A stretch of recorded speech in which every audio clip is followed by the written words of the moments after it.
Everyone and welcome back to my channel and I hope कि आप सब बहुत अच्छे होंगे। जैसा मैंने अपनी लास्ट वीडियो में आपको बताया था कि मैं इंडिया आ चुकी हूँ और मैंने आपसे प्रॉमिस किया था कि मैं आपको बताऊंगी कि आप मालदीव में कैसे एज अ नर्स वर्क कर सकते हैं। तो ये वीडियो बहुत इंपॉर्टेंट है। अगर आपने मेरे चैनल को सब्सक्राइब नहीं किया तो अभी आप मेरे चैनल को सब्सक्राइब कीजिए और इस वीडियो को स्टार्टिंग टू एंड देखिए, क्योंकि इस वीडियो को आप स्किप नहीं कर सकते। सारे पार्ट्स और सारे पॉइंट्स बहुत इंपॉर्टेंट है। स्टार्टिंग टू एंड में आपको बताऊंगी क्या रिक्वायरमेंट्स होती है और कैसे प्रोसेस होता है और कितना टाइम लगता है। तो लेट्स वी स्टार्टेड। चलिए तो हम शुरू करते हैं। सबसे पहले आपको GNM या BSc नर्स होना ज़रूरी है। Yes of course ANMs is not like उनको वैकेंसी नहीं है। GNM एंड BSc नर्स होना is the first mandatory thing. उसके अलावा आपके पास ऑलमोस्ट 2 इयर्स का एक्सपीरियंस होना ज़रूरी है। बट अभी काफ़ी जगहों पे मालदीव में 1 ईयर एक्सपीरियंस को भी कंसिडर कर रहे हैं। बट आपके पास ऑलमोस्ट 2 इयर्स एक्सपीरियंस होना चाहिए in at least 150 bedded hospital. Yes, सबसे कम अगर हम कोई मल्टी स्पेशलिटी हॉस्पिटल देखें तो 150 बेडेड भी होते हैं। तो आपके पास तकरीबन 150 बेडेड हॉस्पिटल का 2 ईयर का एक्सपीरियंस होना चाहिए। तो सबसे पहला पॉइंट जो मैंने बताया, आप GNM या BSc नर्स होनी चाहिए। सेकेंड, आपके पास ऑलमोस्ट 2 इयर्स एक्सपीरियंस होना चाहिए इन अ 150 बेडेड हॉस्पिटल। और सबसे इम्पॉर्टेंट थर्ड पार्ट जो है वो है आपका इंग्लिश लैंग्वेज का टेस्ट, जो कि है आपका IELTS, या अगर आपने OET दिया है तो ज़्यादातर UK के लिए आपको सारे मॉड्यूल्स में 7 चाहिए होता है और राइटिंग में 6.5। मालदीव में इसका रिस्ट्रिक्शंस नहीं है। येस गाइस, मालदीव इसलिए आज के टाइम में बहुत ट्रेंडिंग है क्योंकि अगर आप अब्रॉड में काम करना चाहते हैं तो UK के लिए बहुत हाई स्कोर्स की ज़रूरत है। बट आप मालदीव के लिए मिनिमम 5.5 भी अगर आपका ओवरऑल आया है तो भी आप अप्लाई कर सकते हैं। तो 6.5 5.5 तक के लिए रिक्वायरमेंट है। तो एटलीस्ट आपके पास IELTS में स्कोर होना चाहिए 5.5, 6 या 6.5 या उससे ज़्यादा। और OET में भी अगर किसी के पास B ओवरऑल आया है या C आया है तो वो भी इसमें अप्लाई कर सकते हैं। तो ये तो होती हैं आपकी 3 बेसिक रिक्वायरमेंट जो आपके पास होनी चाहिए, जिसके बाद आप अप्लाई कर सकते हैं किसी भी जॉब पोर्टल पे, जैसे कि लिंक्डइन। आपके पास naukri.com है तो आप उस पर सर्च करते रहिए for the staff nurse vacancies और वहाँ पर आप अप्लाई कीजिए। तो आप लिंक्डइन या naukri.com पे अप्लाई कर सकते हैं। पर ध्यान रखिए, बहुत ज़्यादा फ्रॉड लोग भी हैं। मैं अपने एक्सपीरियंस से शेयर करती हूँ कि मेरे पास भी एक कॉल आई थी जहाँ पर उन्होंने मुझे बोला था कि आपको कोई भी पेपर वर्क सबमिट नहीं करना पड़ेगा, यू जस्ट नीड टू पे 3 लाख रुपीज़। तो ऐसे बहुत सारे फ्रॉड्स भी वहाँ पर हैं और बहुत सारे जेन्युइन भी हैं, क्योंकि जब मैं हॉस्पिटल में काम कर रही थी तो वहाँ बहुत सारी ऐसी नर्सेज भी थी जो ऑलरेडी पे करके आई थी या फिर उनकी पहली सैलरी से डिडक्शन होना था। तो आई थिंक बेटर ऑप्शन यही है कि आप वो अडॉप्ट करें जिसमें कि आप अपनी पहली सैलरी से पे कर सकते हैं। तो that is the most appropriate way. मानिए जैसे कि वो बोलेंगे कि आपसे 20,000 रुपीज़ उनको चाहिए बट आपकी पहली सैलरी से। तो नर्सेस की जो सैलरी है, जो 2 ईयर एक्सपीरियंस को वो लोग देते हैं, वो बेसिकली 20,000 रुपया देते हैं, जो कि इंडियन करेंसी के हिसाब से हमारा 1 लाख रुपए होता है। तो अगर उसकी बात की जाए तो वहाँ पर आपको 4 सैलरी से अपना 20, 25, 30,000 देना है। तो दैट इज़ फाइन। बट वहाँ पर बहुत सारी ऐसी नर्सेज भी थी जो स्टार्टिंग से ही 3 लाख, 2 लाख, 1 लाख दे के आई थी। तो आई थिंक मेरे हिसाब से जॉब लगने के बाद अगर आप अपनी कंसल्टेंसी को 35,000 या जो भी उनकी कंसल्टेंसी फ़ी है वो देते हैं तो आई थिंक ये बेस्ट वे है।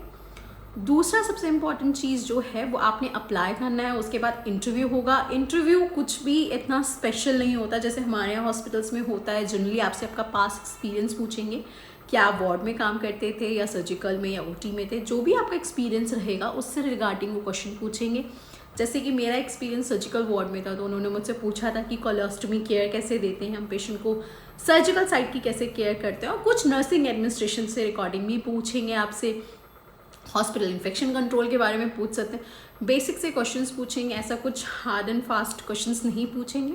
अगर आपका इंटरव्यू क्लियर हो जाता है और उन्होंने आपको शॉर्टलिस्ट कर लेंगे तो उसके बाद वो आपको देंगे offer letter. Yes, you will get the offer letter from the hospital. अब ये देख लेते हैं कि मालदीव में कितने हॉस्पिटल्स हैं। जो मालदीव है वो बहुत सारे छोटे छोटे आइलैंड से मिलके बना हुआ है। तो बेसिकली 2 आइलैंड्स ऐसे हैं जो कि गवर्नमेंट बॉडी के अंदर आते हैं, जो कि है मेन माले और दूसरा है हुले माले, जो दोनों ही एडजस्टेंट हैं। बहुत एक ब्रिज है जो कि इन दोनों आइलैंड्स को जोड़ता है, और जो मालदीव का मेन एयरपोर्ट है वो भी हुले माले में है। तो आप जब भी लैंड करते हैं तो यू विल लैंड टू हुले माले, और उसके बाद आप अपने प्राइवेट आइलैंड्स में जाने के लिए उनके प्राइवेट जेट्स होते हैं, आप उनके थ्रू या शिप्स होती हैं उनके थ्रू जाते हैं। तो बेसिकली ये जो 2 लैंड्स हैं माले में आपके 2 हॉस्पिटल हैं। पहला हॉस्पिटल है आपका एडेके हॉस्पिटल, जो कि प्राइवेट हॉस्पिटल है और बहुत पुराना हॉस्पिटल है, और जो दूसरा हॉस्पिटल माले में है वो है आपका राजीव गांधी हॉस्पिटल, जो कि गवर्नमेंट हॉस्पिटल है, गवर्नमेंट पॉलिसी के अंदर आता है। तो उसमें जो वैकेंसीज निकलती हैं वो गवर्नमेंट रिक्रूटमेंट के थ्रू निकलती हैं, और एग्ज़ाम्स होते हैं और फिर रिक्रूटमेंट होती है। हुले माले की बात करें तो वहाँ पर एक न्यू हॉस्पिटल है जिसका नाम है ट्री टॉप हॉस्पिटल, और दूसरा है हुले माले हॉस्पिटल। तो बेसिकली वहाँ पर 4 हॉस्पिटल्स हैं, और अगर अभी करंटली मैं बात करूँ तो एडेके और ट्री टॉप हॉस्पिटल्स में बहुत ज़्यादा रिक्वायरमेंट है। एडेके वैसे बहुत पुराना हॉस्पिटल है, बट कोविड की वजह से वहाँ पर बहुत ज़्यादा मास रेजिग्नेशन हुआ था। यस करेक्ट, क्योंकि बहुत सारी नर्सेज जो वहाँ काम करती हैं वो श्रीलंका से आती हैं या फिर साउथ इंडिया से आती हैं। तो ड्यू टू कोविड वो अपने कंट्रीज़ वापस आ गई थी, और वहाँ पर बहुत ज़्यादा नर्सेज की शॉर्टेज हो गई थी। इसी वजह से मालदीव्स में अभी इस समय नर्सेज की रिक्रूटमेंट बहुत ज़्यादा हाई है। तो अगर आप लोग अप्लाई करना चाहते हो तो ये बेस्ट टाइम है जो कि आप अप्लाई कर सकते हैं। तो ये 4 हॉस्पिटल, और उसमें अभी एडीके में रिक्रूटमेंट ओपन है। और मैं दूसरी बात करूँ तो ट्री टॉप हॉस्पिटल है, वहाँ पर भी नर्सेज की अभी हाईली डिमांड है और वो नर्सेज रिक्रूट कर रहे हैं। तो आप इन दोनों के लिए आप पोर्टल्स पे जा सकते हैं, उनके लिंक्डइन पे जा सकते हैं, उनके हॉस्पिटल की वेबसाइट पे जा सकते हैं, और वहाँ से आप उनको अप्लाई कर सकते हैं। तो अप्लाई के बाद आपको मिल गया ऑफ़र लेटर। अब नेक्स्ट स्टेप क्या है कि आपको ऑफ़र लेटर मिल गया, आपने हॉस्पिटल डिसाइड कर लिया। अब आपके पास जो सबसे इम्पॉर्टेंट काम आता है वो आता है पुलिस क्लैरिफिकेशन सर्टिफिकेट, या आपको पुलिस से एक सर्टिफिकेट चाहिए जिसमें ये होगा कि आपकी कोई भी पुलिस की कोई रिकॉर्ड नहीं है। उसके लिए मैंने जो तरीका अपनाया था वो था पासपोर्ट सेवा केंद्र में, जो कि ऑनलाइन वेबसाइट है। वहाँ पर मैं गई थी और वहाँ मैंने अपॉइंटमेंट फ़िक्स करी थी अपनी। जो भी आपका नियर बाय पासपोर्ट सेवा केंद्र होगा वहाँ पर आप अपनी अपॉइंटमेंट फ़िक्स कीजिए। वहाँ पर आपको डेट एंड टाइम मिलेगा। उस दिन डेट एंड टाइम पे आप अपना आधार कार्ड, अपना पासपोर्ट्स, अपने डॉक्यूमेंट्स लेके वहाँ चले जाइए। ज़्यादातर वो आपसे आधार कार्ड मांगेंगे और आपसे आपका फ़ोटो मांग सकते हैं। फ़ोटो वहाँ पर क्लिक होती है तो फ़ोटो ले जाने की कोई ज़रूरत नहीं है। आधार कार्ड इज़ मोस्ट इम्पॉर्टेंट, और दूसरा इम्पॉर्टेंट है आपका आधार कार्ड। ये 2 चीज़ें ज़रूर लेके जाइएगा। वो आपसे आपको अंदर अपॉइंटमेंट में आप अंदर जाएंगे, आपका अपॉइंटमेंट चेक होगा। एक काउंटर पे वो आपकी फ़ोटो क्लिक करते हैं, आपकी 10 फिंगर्स के थम्स के साथ आपका प्रिंट चेक करते हैं, और बी काउंटर पे वो आपसे रीज़न पूछेंगे कि आपको पुलिस क्लैरिफिकेशन क्यों चाहिए। तो आप बोलिएगा कि मुझे अब्रॉड जाना है, मालदीव जाना है, और उसके लिए मुझे चाहिए। आप वहाँ पर बी काउंटर के बाद सी काउंटर भी था, बट वहाँ पर शायद कोविड की वजह से लॉकडाउन था तो ज़्यादा रश नहीं था, इसलिए मेरा सी काउंटर पे कुछ नहीं हुआ। बी काउंटर के बाद उन्होंने मुझे एग्ज़िट करने के लिए बोल दिया, और एग्ज़िट करने के बाद तकरीबन एक या विदिन 10 डेज़ मुझे कॉल आई एक पुलिस ऑफिसर की, जो कि मेरे पास में ही मैं पास तो नहीं बोलूँगी बट तकरीबन 4 से 5 किलोमीटर दूर था। मैं बाइक पे अपने भाई के साथ गई थी। वहाँ से मुझे कॉल आई कि आपको पुलिस वेरिफिकेशन के लिए पुलिस स्टेशन आना पड़ेगा। ऐसे कुछ डरने की बात नहीं है, वो अच्छे इंसान थे। हमने सोचा था कि हमें कुछ बख्शीश देनी पड़ेगी 100-200 रुपये, बट ऐसा कुछ नहीं हुआ। He is very kind. उन्होंने मुझसे सिंपली पूछा कि आपको पुलिस वेरिफिकेशन क्यों चाहिए, आप कहाँ रहते हैं, कितने सालों से रह रहे हैं आप, क्या प्रोफेशन है, कहाँ काम करती हैं, और उन्होंने मुझसे एक साइन करवाया पेपर पे, और दैट्स इट। उन्होंने मुझे जाने के लिए बोल दिया।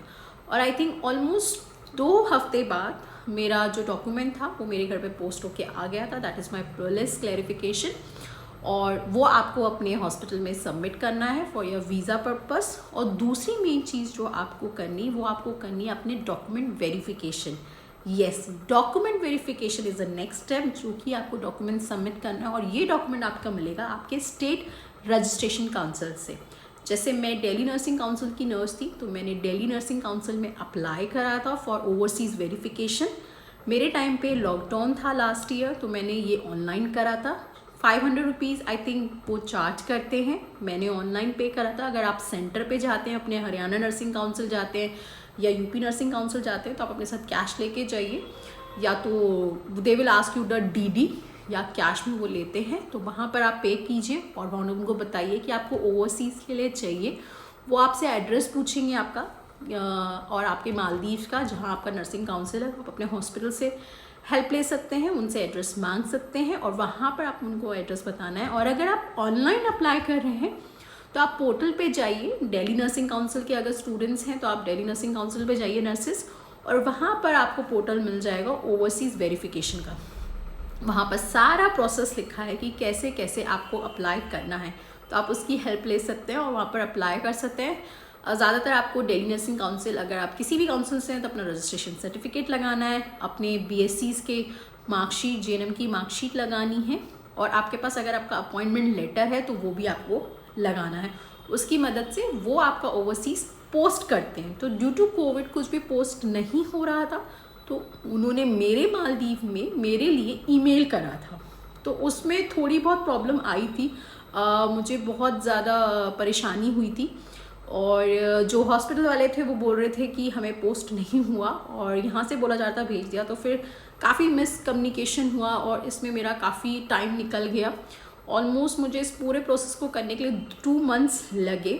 वैसे अगर देखा जाए तो ये इतना लंबा प्रोसेस नहीं है। 30 डेज़ DNC बोलती है कि 30 डेज़ लगते हैं, बट मेरे केस में 60 डेज़ ऑलमोस्ट लग गए थे। मुझे बार बार DNC कॉल करना पड़ता था और ईमेल करना पड़ता था।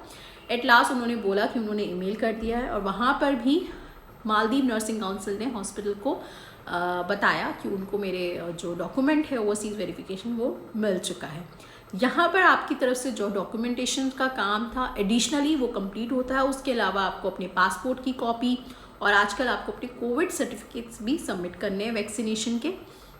उसके अलावा जितनी आपकी मार्कशीट हैं, जितने आपके डिग्री सर्टिफिकेट्स हैं, वो सब आपको सबमिट करने पड़ेंगे। उनकी फ़ोटोकॉपी स्कैन करके आपको ईमेल करनी होंगी। उसके बाद वहाँ पर जो काम चलते हैं वो 2 काम चलते हैं। सबसे पहले वो आपको वहाँ पर आपको देंगे वर्क परमिट, आपका वीज़ा लगेगा। तो आपको जो हॉस्पिटल है वो आपको वीज़ा अप्लाई करके देंगे नर्सिंग काउंसिल कि हाँ इनको हम प्री रजिस्ट्रेशन देते हैं। आपका रजिस्ट्रेशन नहीं होगा, आपका सबसे पहले प्री रजिस्ट्रेशन होगा। यस करेक्ट, वो आपको प्री रजिस्ट्रेशन देंगे जो कि 3 मंथ के लिए वैलिड होता है।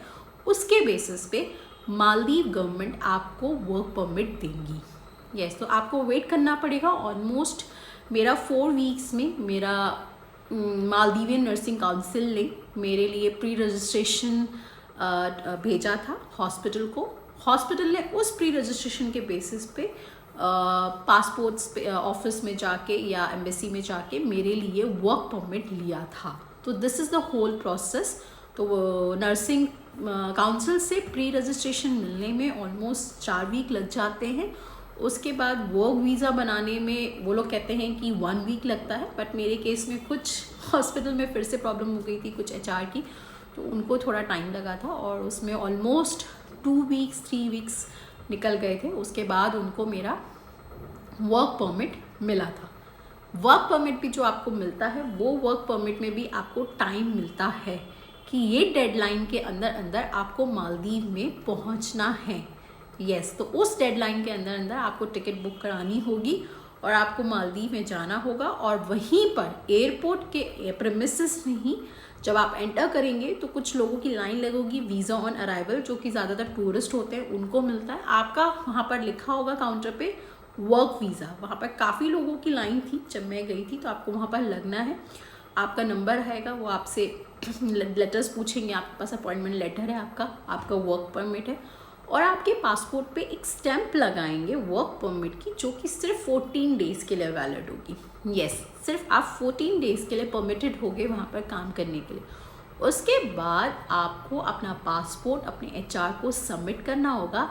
HR अपने मालदीव की मिनिस्ट्री ऑफ लेबर, जो भी वर्क के रिलेटेड होती है मिनिस्ट्री, उनके पास आपके पासपोर्ट को भेजेंगे और उसमें बाकायदा अच्छे से आपके पेपर एक चिपक के आएगा जिसमें लिखा होगा कि आपको 2 ईयर का वर्क परमिट मिलता है टू वर्क इन ADA के अंडर व्हाट ऑर्गेनाइजेशन, वो भी मेंशन होगी। तो उन 14 दिनों के अंदर अंदर अगर आपको वापस आना है इंडिया, तो आप इंडिया वापस भी आ सकते हैं, पर उसके बाद आपका स्टैम्प के साथ आप इंडिया वापस नहीं आ पाएंगे। आपको प्रॉपर आपके जो वीज़ा स्टैंपिंग है वो होनी चाहिए। अगर एयरपोर्ट पे लगा हुआ खाली स्टैंप होगा तो उसके बेसिस पे आप सिर्फ 14 डेज़ के अंदर आ सकते हैं। उसके बाद आपको अपने पासपोर्ट पे वर्क वीज़ा का पूरा पेपर आपका पेस्ट होगा, उसके बेसिस पे ही आपको 2 ईयर्स आप वर्क कर सकते हैं। ये मेरा पूरा प्रोसेस था। इसके अलावा कुछ अगर इम्पोर्टेंट बात है तो वो है करेंसी। वहाँ पर रुपया फॉलो होता है, वहाँ पर अपने रुपीज़ नहीं चलते। और अगर आप जा रहे हैं, आपका सिलेक्शन हो चुका है, तो मैं सारी नर्सेस को जो जा रही हैं उनको मैं यही एडवाइस करूँगी कि आप अपने साथ रुपया लेके जाएं। हाँ, आप डॉलर्स ले जाना चाहते हैं तो डॉलर्स भी ले जाइए, क्योंकि डॉलर्स भी वहाँ पर चलते हैं एयरपोर्ट्स पे, और कई बड़ी बड़ी शॉप्स हैं जहाँ पर डॉलर्स में भी डील करते हैं, क्योंकि वहाँ बहुत ज़्यादा टूरिस्ट आते हैं। बट आप एज अ लोकल वहाँ रहने वाले हैं तो आपको ज़्यादा दिन रहना है, आपको बहुत सारी चीज़ें लेनी है, आपको फ़िश मार्केट जाना है, आपको फ्रूट मार्केट जाना है, तो वहाँ पर डॉलर्स वर्क नहीं करते। वहाँ पर वो भी अपनी लोकल करेंसी रुपया यूज़ करते हैं, तो आपको वहाँ पर रुपया यूज़ करना है। बट इनिशियल डेज़ के लिए आप डॉलर्स ले जा सकते हैं। हमारी सिम वहाँ काम नहीं करती। आपका जो भी हॉस्पिटल होगा वो आपको हेल्प करेगा, एडमिनिस्ट्रेशन, और वहाँ पर आपको की नई सिम ओरिडो की मिलेगी जो कि वहाँ वर्क करेगी। उसके अलावा मैंने आपको बताया खाने का बहुत डिफरेंस है वहाँ पर एज अ नर्स अगर आप जा रहे हैं, but you will adjust. Hospital India की तरह ही वर्क एक्सपीरियंस है वहाँ पर। कुछ भी मैं ये कहूँ कि फ़ॉरेन है तो वहाँ काम नहीं है, नहीं, वहाँ बिल्कुल जैसे इंडिया में हम नर्सेस काम करती हैं वैसी है, और वहाँ पर भी नर्सेस की शॉर्टेज है जो मैंने फेस करी। तो this is the whole process. But हाँ, बहुत ही अच्छी अपॉर्चुनिटी है कि आप वहाँ पर जाके बहुत अच्छी सेविंग कर सकते हैं। मालदीव ऑल्दो बहुत ही एक्सपेंसिव कंट्री है, वहाँ पर अगर आप थोड़ी लग्जरी लाइफ जीना चाहते हैं तो बहुत एक्सपेंसिव है। बट अगर आप लोकल्स की तरह रह रहे हैं वहाँ पर, अकोमोडेशन आपको हॉस्पिटल से मिलता है, तो दैट इज़ फाइन। उसके अलावा आपको जो खर्चा है वो आपका खाने में होता है, आपके कपड़े में होगा, आपके घूमने में होगा, तो वो करने के बाद भी आप अच्छा अमाउंट सेव कर सकते हैं। तो this is the whole process. I hope आपको ये पूरी वीडियो में समझ आया होगा कि सबसे पहले आपको 150 बेडेड हॉस्पिटल में एटलीस्ट 2 ईयर एक्सपीरियंस, IELTS का स्कोर मिनिमम 5.5 चलेगा। आप इंटरव्यू क्रैक कीजिए। इंटरव्यू क्रैक करने के बाद फिर 2 इम्पॉर्टेंट काम है, दैट इज़ ओवरसीज़ वेरिफिकेशन, और दूसरा आपको चाहिए आपका पुलिस क्लैरिफिकेशन। यहाँ पर आपका काम ख़त्म हो जाता है, वहाँ से वर्क शुरू होगा।